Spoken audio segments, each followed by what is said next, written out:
Hi, Denine. We're talking about mental health resources for our students. During the recent survey from fall 2020, 70% of our students that responded to the survey reported some degree of mental health concerns. So, of course, this topic is really important. Given this is such a significant concern for our students, what do you think faculty members should know about mental health resources at BSU Yeah, right now, right, during a pandemic? absolutely. An important conversation, not just for our students, but for all of us. Mhm. Seeing just depression and anxiety, that 70% that you mentioned, that's in alignment with what we're seeing across the country. So it's not just, at Bridgewater. This is a trying time for all of us. Um, what I'd say about that is we do have resources available, certainly our counseling center, located in our wellness center. If we're on campus, that location wise is on the ground floor of Wagon Hall. So that's a walk-in appointments. We do have those. Of course, like most offices during the pandemic, we're asking folks to call in advance. And how do we reach the wellness center? Are folks, are they there? Yes, we do have people in person, physically at the wellness center. So here's another number, right, to make sure that you have plugged in. So the wellness center, isn't that terrible? I have to look and see. 508-531-1252 is the general number for the wellness center.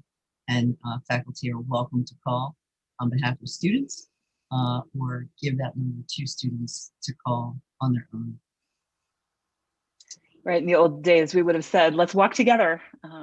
But is calling the version of "Let's walk over there together"? Yeah, calling is the version of let's walk over there together.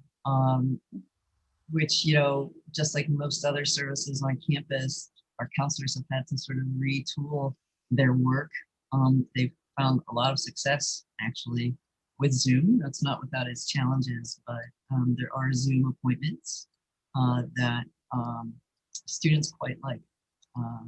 And I think just to underscore, related to our counseling center, that that's for everyone, for every student. And so it's just interesting. I literally just finished meeting with my team and our director of counseling services, Donna Schiavo.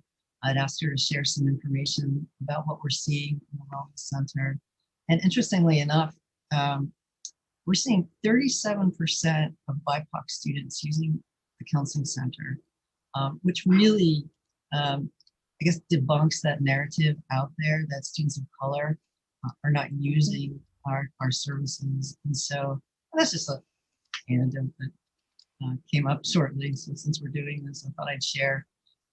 But definitely refer students to the wellness center. As you mentioned, that I know they've made a lot of progress on services in this environment and remote and online. I've heard about a service called Together. Is it Together All? Yeah, together all and Oh, well track. There are two online services, right? So we talk about, students want things right now. And it could be 2 in the morning when they're so frustrated and doing an assignment, whatever the reason. Uh, there are communities for students' wellness out there and available. So Well Track and Together mhm. All. Together All is really a neat platform that we brought on board this year that allows students to connect with people all over the world, really, to learn information, whether it's about a particular new diagnosis, long-standing diagnosis. It is a um, platform that is monitored by professionals, but students and others, you or I, could jump on there as well, and there would be anonymity. Mhm, mhm. You're talking to on the other end, but it's a great resource. And even though we've just been up and running for a few months, we know, just because our analytics tell us, the students are using it. So do refer students to Together All and to WellTrack. both platforms can be accessed via our counseling center website. Excellent. Yeah. Thank you so much for that important information.